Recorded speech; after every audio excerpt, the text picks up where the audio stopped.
Hello guys, welcome to Indian Affairs. I hope कि आप सब अपने गोल्स और टारगेट्स को अचीव करने के लिए प्रॉपर हार्डवर्क और मेहनत कर रहे हो और जल्दी उनमें आपको सक्सेस मिले। आज 22 मार्च के दिन बिहार डे यानी बिहार दिवस सेलिब्रेट किया जा रहा है, क्योंकि ब्रिटिशर्स के रूल में साल 1912 के 22 मार्च को बिहार को बंगाल से अलग करके एक नई स्टेट का गठन किया गया था। उससे पहले बिहार बंगाल का ही पार्ट था। इसके साथ ही आज के दिन पूरी दुनिया में वर्ल्ड वाटर डे भी सेलिब्रेट किया जा रहा है, जिसका उद्देश्य है पानी की इंपॉर्टेंस को लेकर लोगों में अवेयरनेस फैलाना। एक डेटा के मुताबिक दुनिया की टोटल आबादी इस समय 810 करोड़ है, जिसमें से 220 करोड़ लोगों के पास आज भी पीने का साफ पानी नहीं है। आज के दिन पूरी दुनिया में कैंपेन्स और डिबेट्स करके लोगों को अवेयर किया जाता है कि पानी की वेस्टेज को रोकना और फ्रेश वाटर सोर्सेज को पॉल्यूशन और गंदगी से बचाना कितना इंपॉर्टेंट है। हम सब भारत में बैठे बहुत ही लकी हैं कि हमारे यहाँ पर पानी की शॉर्टेज दुनिया के दूसरे देशों के हिस्सों के मुकाबले काफी कम है। एंड आई होप आप सब लोग भी पानी की वेस्टेज को ना करते हो। बढ़ते हैं आज की टॉप 10 अपडेट्स की तरफ। सबसे पहली अपडेट आ रही है लोकसभा इलेक्शंस को लेकर। आपने नोटिस किया होगा कि मोदी सरकार की तरफ से सरकारी स्कीम्स को लेकर विकसित भारत के मैसेजेस हम सबको व्हाट्सएप के ऊपर डिलीवर किए जा रहे थे, जिसमें गवर्नमेंट की अलग अलग स्कीम्स के बारे में सारी डिटेल्स बताई जा रही थी। वहीं पर 16 मार्च से देश में मॉडल कोड ऑफ कंडक्ट लागू हो गया है, लेकिन इसके बाद भी भारत में लोगों को व्हाट्सएप के ऊपर ये मैसेजेस लगातार डिलीवर हो रहे थे। ऐसे में इसको लेकर इलेक्शन कमीशन ऑफ इंडिया ने एक बहुत ही बड़ी कार्रवाई की है और ministry of electronics and information technology को सख्त दिशा निर्देश देते हुए इस तरह के सभी मैसेजेस को पूरी तरह से तुरंत रोकने के लिए बोला है। इलेक्शन कमीशन का कहना है कि मॉडल कोड ऑफ कंडक्ट लागू हो गया है और सभी पॉलिटिकल पार्टीज को लेवल प्लेइंग फील्ड मिलनी चाहिए, इसलिए मोदी सरकार भी सरकारी रिसोर्सेज का फायदा उठाते हुए इस तरह के मैसेजेस डिलीवर नहीं कर सकती है। वहीं पर ministry of electronics and information technology ने अपने रिस्पॉन्स में इलेक्शन कमीशन ऑफ इंडिया को कहा है कि उन्होंने विकसित भारत के messages model code of conduct लागू होने से पहले भेज दिए थे, लेकिन कुछ messages systematic and network limitations के कारण अभी भी डिलीवर हो रहे हैं और वो इनको तुरंत ही रोक देंगे। वैसे देखकर खुशी हो रही है कि election commission of India independent होकर काम कर रहा है। यह भारत के संविधान की खूबसूरती। हम बहुत ही लकी हैं कि हम भारत में रह रहे हैं, वरना आप हमारे आसपास के देशों को देख सकते हैं। पाकिस्तान, अफगानिस्तान, नेपाल, बांग्लादेश और श्रीलंका में आज की डेट में क्या हो रहा है। आज की दूसरी अपडेट आ रही है अमेरिका से।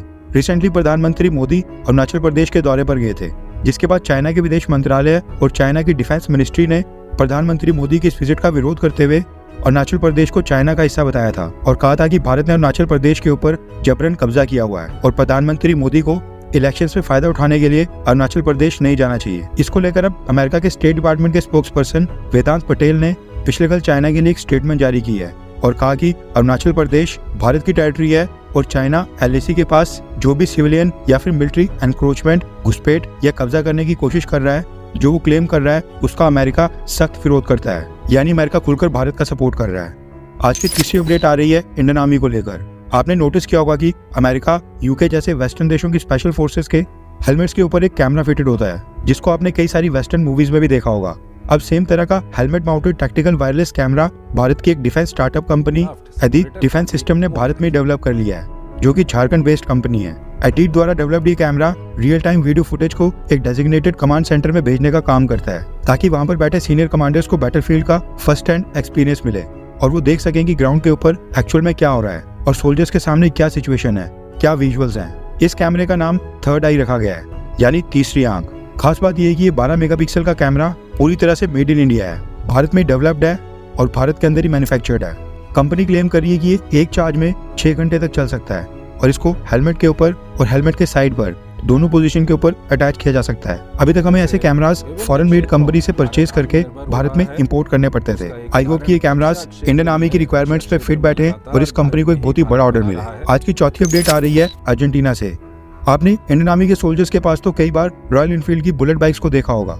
अब भारत के बाद अर्जेंटीना की आर्मी ने भी भारत की रॉयल एनफील्ड कंपनी की बाइक्स के ऊपर भरोसा दिखाया है और अपनी इन्फेंट्री रेजिमेंट को रॉयल एनफील्ड की Himalayan of road bikes issue की हैं। रॉयल एनफील्ड कंपनी ने साल 2018 में अर्जेंटीना की कंपनी के साथ टाई अप करके वहां पर एक असेंबली प्लांट खोला था, जो कि भारत के बाहर रॉयल एनफील्ड कंपनी का पहला असेंबली प्लांट था और कंपनी का यह एक्सपेरिमेंट पूरी तरह से सक्सेसफुल हो गया है और अब अपनी कैपेबिलिटीज और खूबियों के चलते कंपनी की बाइक्स अर्जेंटीना और साउथ अमेरिका में वहां पर काफी ज्यादा पॉपुलर हो रही हैं। इतनी ज्यादा पॉपुलर की अर्जेंटीना आर्मी की 24th मैकेनाइज्ड इन्फेंट्री रेजिमेंट ने हिमालयन बाइक्स के साथ वहां पर ऑफ रोड ट्रेनिंग एक्सरसाइजेज भी स्टार्ट कर दी हैं। आज की पांचवी अपडेट यूनाइटेड किंगडम यानी कि ब्रिटेन से आ रही है और ये लिंक्ड है खालिस्तान मसले से। दरअसल पिछले साल 15 अगस्त यानी हमारे स्वतंत्रता दिवस के दिन UK के साउथ हॉल में इंडियन ओरिजिन के देशभक्त स्टूडेंट्स ने वहाँ पर एक तिरंगा रैली निकाली थी जिसमें वो भारत की आज़ादी का जश्न मना रहे थे और भारत के सपोर्ट में वहाँ पर नारेबाजी कर रहे थे। इसी के चलते वहाँ से गुजर रहे खालिस्तानी सपोर्टर्स इस चीज के ऊपर भड़क गए और उनकी भारत के देशभक्त इंडियन स्टूडेंट्स के साथ बहसबाजी और टकराव भी हो गई, जिसके बाद वहाँ पर 26 साल के गुरप्रीत सिंह नाम के खालिस्तानी ने अपनी किरपान से इंडियन ओरिजिन के 2 स्टूडेंट्स के ऊपर हमला किया और जब एक वुमेन पुलिस ऑफिसर उसको रोकने के लिए सामने आई तो उसने उसके ऊपर भी किरपान मार दी। यानी इस पूरे इंसिडेंट में उसने 3 लोगों को घायल कर दिया था। हालांकि उस दिन उसको अरेस्ट कर लिया गया था, जिसके बाद उसके ऊपर कोर्ट की कार्रवाई स्टार्ट हो गई थी और अब 7 महीने के बाद यूके की कोर्ट ने खालिस्तानी गुरप्रीत सिंह को सजा सुना दी है और रिपोर्ट्स निकल कर आ रही है कि गुरप्रीत सिंह को यूके की कोर्ट ने 28 महीने यानी कि 2 साल 4 महीने की जेल की सजा सुनाई है। उसके पास से यूके पुलिस को टोटल 3 किरपान मिली थी और अब उसको तीनों किरपाने सरेंडर करने के आदेश दे दिए गए हैं। वैसे गुरप्रीत सिंह अभी भी एक भारत का नागरिक है और वो यूके में इंडिया पासपोर्ट के ऊपर ही गया था। बेहतर ये होगा कि यूके उसको भारत को हैंड ओवर कर दे, क्योंकि उसकी जो सेवा पानी भारत में होगी उसके बाद वो ऐसा काम करने के बारे में सपने में भी नहीं सोचेगा। आज की छठी अपडेट आ रही है रशियन क्रूड ऑयल को लेकर। अभी तक रिलायंस इंडस्ट्री रशिया से ह्यूज क्वांटिटी में क्रूड ऑयल इंपोर्ट कर रही थी, लेकिन अब रिलायंस ने रशिया से क्रूड ऑयल की डिलीवरीज लेना अचानक से बंद कर दिया है। कारण बताया जा रहा है शिपिंग कंपनी। दरअसल रिलायंस इंडस्ट्री जो रशिया से क्रूड ऑयल परचेज करती थी उसको रशिया से ट्रांसपोर्ट करके भारत लाने वाली शिपिंग कंपनी सोकॉन्ग फ्लॉट के ऊपर अमेरिका ने सैंक्शंस लगा दिए हैं, जिसके बाद रिलायंस कंपनी ने रशिया के अपने क्रूड ऑयल सप्लायर्स को साफ कह दिया है कि वो सोकॉन्ग फ्लॉट के किसी भी ऑयल टैंकर शिप से डिलीवरी नहीं लेंगे और अमेरिका के सैंक्शंस को पूरी तरह से फॉलो करेंगे। एक्सपर्ट्स का कहना है कि रिलायंस का ये फैसला इसलिए आया है क्योंकि उनके दूसरे बिजनेस इंटरेस्ट भी काफी प्रभावित हो सकते हैं। रिलायंस के लिए अमेरिका ऑलरेडी एक बहुत ही ह्यूज मार्केट है और रिलायंस इंडस्ट्री यूएस गवर्नमेंट को नाराज करने का रिस्क बिल्कुल नहीं लेना चाहती है। इसलिए रिलायंस कंपनी ने अपने रशिया के क्रूड ऑयल सप्लायर्स को साफ तौर पर कह दिया है कि उनके लिए एक नई शिपिंग कंपनी का इंतजाम किया जाए, वरना वो रशियन ऑयल के ऑर्डर्स प्लेस करना बंद कर देंगे। आज की 7वीं अपडेट आ रही है अमेरिका से। पिछले कल अमेरिका में बॉस्टन के सर्जन्स की टीम ने सुअर की किडनी को इंसान की बॉडी में सक्सेसफुली ट्रांसप्लांट करके इतिहास रच दिया है। बिल्कुल ठीक सुना आपने, इंसान की बॉडी में सुअर की किडनी को कल फिट कर दिया गया है। ऐसा पहली बार हुआ है और ये यूएस के डॉक्टर्स ने कर दिखाया है। इससे पहले अमेरिका में ब्रेन डेड पेशेंट्स में सुअर की किडनी ट्रांसप्लांट कर दी गई थी, लेकिन ये पहला पेशेंट है जो सेंसेस में है, यानी कि होश में है। रिपोर्ट के मुताबिक सुअर की किडनी जेनेटिकली इंजीनियर्ड थी और इसको 62 साल की ऐसे पेशेंट में ट्रांसप्लांट किया गया है जो कि किडनी डिजीज की एंड स्टेज के ऊपर है और साथ में उसको टाइप 2 डायबिटीज भी है। इस पेशेंट ने साल 2018 में पहला ट्रांसप्लांट करवाया था। उस समय इसको एक दूसरे इंसान की किडनी लगाई गई थी जिसने पिछले साल रिस्पॉन्स करना बंद कर दिया था और मई 2023 से ही ये व्यक्ति डायलिसिस मशीन के ऊपर था।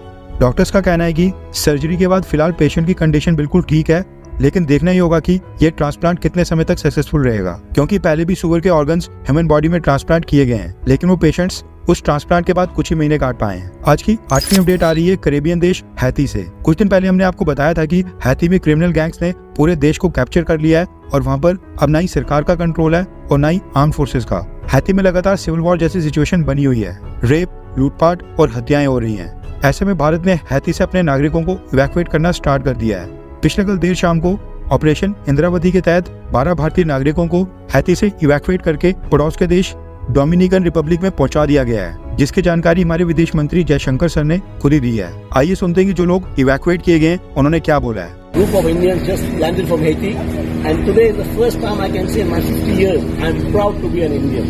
You know, they have done for us what many people have not done for them. I have a friend of the Embassy of Italy. He's still waiting there. He cannot come out. I'm really happy and grateful to the Indian government for taking us out and bringing us here. Bharat Mata ki jai, Bande Mataram. We are very proud to be an Indian. Indian Embassy in Haiti, very quick, quickest operation they have done. A lot of thanks to Indian government. Modi है तो मुमकिन है. I can see it. Everybody can see it. बाकी देशों ने अपने नागरिकों को अपने हाल के ऊपर छोड़ दिया है, लेकिन भारत सरकार अपने सारे रिसोर्सेज को यूज करके भारत के लोगों की सेफ्टी को सुनिश्चित कर रही है। वाकई में हम सबको गर्व होना चाहिए कि हम भारत के नागरिक हैं। हालांकि लगभग 60 से 70 भारतीय अभी भी हैती में फंसे हैं। भारत सरकार उनको भी इवैक्यूएट करने की लगातार कोशिश कर रही है। आज की 9वीं अपडेट आ रही है इजराइल गाजा युद्ध से। दरअसल इजराइल डिफेंस फोर्सेस ने कहा है कि उन्होंने गाजा के सबसे बड़े अल शिफा हॉस्पिटल में पिछले 3 से 4 दिन जो भी रेड्स की थी उस पर टोटल 140 आतंकवादी मारे गए हैं और उसके अलावा ऑपरेशंस के दौरान हॉस्पिटल के अंदर भारी मात्रा में असला, गोला बारूद और कई सारे हथियार मिले हैं, जिससे साफ होता है कि अल शिफा हॉस्पिटल को हमास एक मिलिट्री बेस बनाकर हेडक्वार्टर के तौर पर इस्तेमाल कर रहा था। इसलिए इजराइल डिफेंस फोर्सेस ने यह फैसला किया है कि वो पूरे के पूरे अल शिफा हॉस्पिटल को ही बॉम्ब करके गिरा देंगे। रिपोर्ट के मुताबिक इजराइल डिफेंस फोर्सेज ने अल शिफा हॉस्पिटल की सर्जिकल बिल्डिंग को बॉम्ब करके गिरा भी दिया है और सिविलियन से कहा है कि वो हॉस्पिटल की बाकी सभी बिल्डिंग्स को इवैक्यूएट करके बाहर आ जाएं। दुख तो खैर काफी होता है, लेकिन ये सारा किया कराया हमास के आतंकियों का ही है। ना वो 7 अक्टूबर को इजराइल के ऊपर हमला करते, ना आज ये सिचुएशन पैदा होती। आज की 10वीं अपडेट आ रही है रशिया से। रशिया की state owned defence company Rostec, जो 5th generation Sukhoi Su-75 checkmate stealth fighter jets की डेवलपमेंट कर रही है, उसने भारत को Su-75 चेकमेट फाइटर जेट्स की डील में डिस्काउंट देने का ऑफर किया है। कंपनी का कहना है कि ये डिस्काउंट स्पेशली भारत के लिए है, क्योंकि भारत रशिया का एक बहुत ही पुराना स्ट्रेटेजिक पार्टनर है। काफी पहले से हम उनके सुखोई के कस्टमर हैं और वो भारत के साथ लॉन्ग टर्म डिफेंस पार्टनरशिप को बरकरार रखना चाहते हैं, इसलिए हैवी डिस्काउंट देने के लिए भी रेडी हैं। वैसे देखा जाए तो भारत खुद ही अपने 5th जनरेशन के स्टेल्थ फाइटर जेट एमका के ऊपर काम कर रहा है। ऐसे में इस बात के बहुत ही कम चांसेस हैं कि हम रशिया से सुखोई Su-75 चेकमेट परचेज करें। नो डाउट कि रशिया को भारत से हथियारों का एक बहुत ही बड़ा ऑर्डर चाहिए, लेकिन फिलहाल ये डील पॉसिबल नहीं लग रही है। वैसे आपकी क्या राय है? अगर सामने फ्रांस का राफेल फाइटर जेट है, अमेरिका का F-21 और रशिया का सुखोई Su-75 चेकमेट, तो तीनों में से हमको कौन से देश से फाइटर जेट परचेज करना चाहिए? फ्रांस, अमेरिका या फिर रशिया से? नीचे कमेंट करके अपनी राय जरूर बताएं।